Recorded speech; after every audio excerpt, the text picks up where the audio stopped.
The cold steel hums beneath your trembling fingers, a sound swallowed by the frantic screams echoing from the tracks ahead. 5 innocent children are tied to the main line, their eyes wide with terror. But then you see it, a single side track, barely visible through the dust, where your own child, your flesh and blood lies bound. A lever worn smooth by countless hands is within reach. One pull and the trajectory shifts. One pull and a different fate is sealed. The train barrels closer, a monstrous beast of iron and death, its whistle a banshee wail. You have mere seconds to decide who lives and who dies.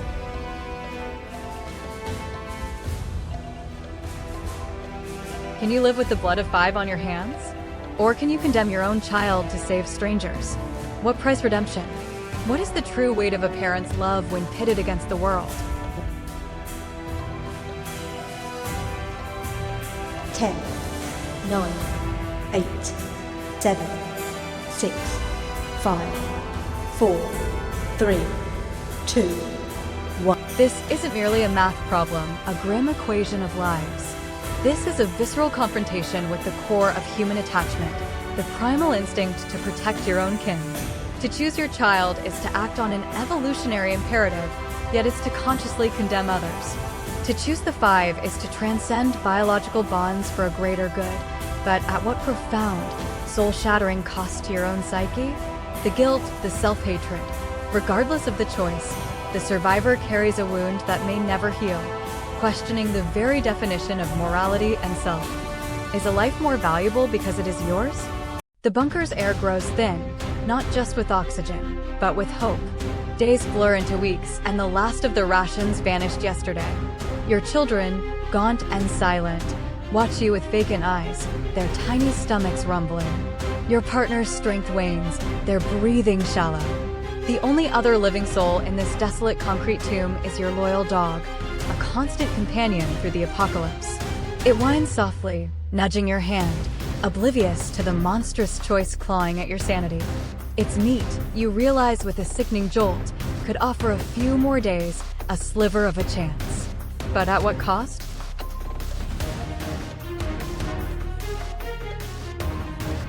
Can you look into those trusting eyes and condemn a friend? Or can you watch your family waste away, knowing you held a solution in your arms? What kind of monster makes this choice? What kind of human doesn't?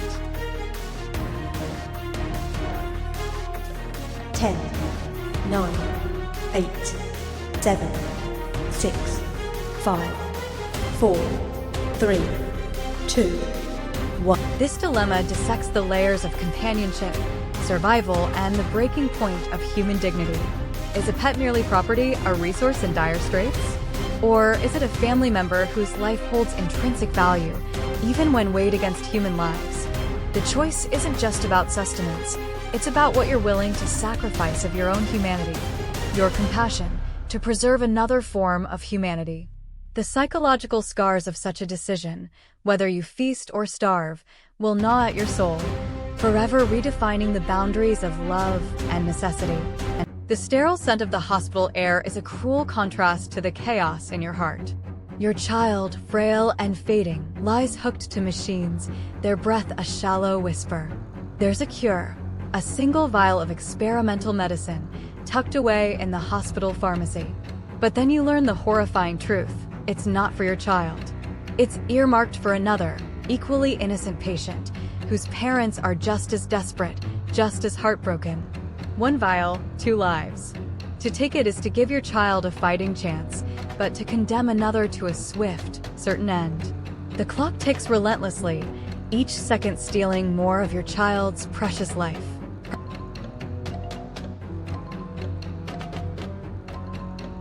Can you live with the knowledge that your child's life was bought with another's death? Or can you bear witness to your own child's demise, knowing a cure was within reach? Is a parent's love an excuse for atrocity? Is inaction a form of murder? 10, 9, 8, 7, 6, 5, 4, 3, 2, 1. This scenario plunges into the terrifying depths of parental love and the ethical quagmire of distributive justice. On one hand, the primal urge to protect your offspring at any cost. On the other, the societal expectation of fairness and the sanctity of all life. The choice isn't just about stealing a drug, it's about stealing a future, a legacy, from another family. The aftermath would be a psychological minefield, the joy of your child's survival forever tainted by the ghost of the one you condemned, or the profound grief of loss compounded by the what-if of a path not taken. This tests the very definition of a good parent and a moral human being. The clock on the wall ticks louder than your own racing heart. Every second brings a sprawling metropolis closer to annihilation. You've apprehended a suspect, a man who, you are convinced, holds the key, the location of the bomb, the code to disarm it. But he remains silent, defiant. Conventional interrogation has failed. Your superiors whisper about enhanced techniques, a euphemism for the unspeakable. To inflict pain, to break a human being, goes against every fiber of your being, every oath you've ever sworn.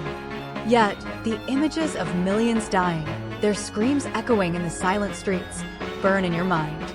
The fate of a city rests on your willingness to descend into darkness.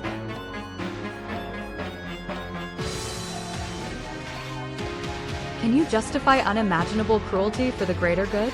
Or can you stand by your principles, even if it means sacrificing millions? What is the cost of your soul when a city hangs in the balance? Does the end truly justify the means? 10, 9, 8, 7, 6, 5, 4, 3, 2, 1. This is the ultimate ticking time bomb scenario, a brutal exploration of utilitarianism versus deontology. Is the inherent wrongness of torture outweighed by the potential for saving countless lives? The act of torture doesn't just harm the victim, it fundamentally compromises the torturer, eroding their moral compass, desensitizing them to suffering, and potentially setting a dangerous precedent. The psychological burden of such an act, even if it succeeds, would be immense, a constant battle with guilt, self-loathing, and the haunting question of whether you truly became the monster you were fighting against. And what if you're wrong? What if the torture yields nothing but pain? The very fabric of justice unravels. The ship groans its death rattle, slowly succumbing to the icy embrace of the abyss. Panic erupts as the crew announces there's only one life raft remaining, and it can only hold 5, maybe 6 at most, before it too is dragged under. Around you, faces contort in terror, a doctor, vital for any long-term survival, a pregnant woman, carrying the future, an elderly couple, their lives nearly lived, a young child clinging to its mother, a brilliant engineer, and a hardened criminal. You are the de facto leader, thrust into an impossible role. The screams grow louder, the deck tilts more acutely.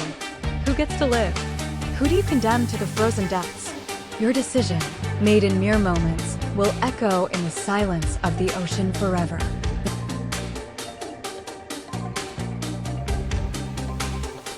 Can you play God, assigning value to human lives?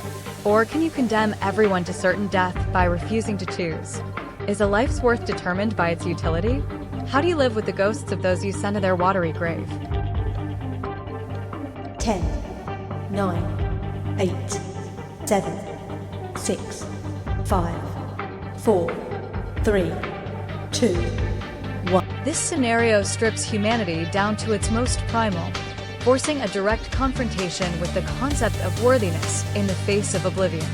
It's a terrifying exercise in moral calculus, asking whether some lives are inherently more valuable to the survival of the species or society. The act of choosing involves an immense psychological burden, as you become both savior and executioner. The survivors, too, would grapple with survivors' guilt, constantly questioning why they were chosen over others. This dilemma exposes the arbitrary nature of value and the devastating impact of having to quantify human existence, shattering the illusion of universal equality in the face of ultimate scarcity. The ocean doesn't discriminate, but you are forced to.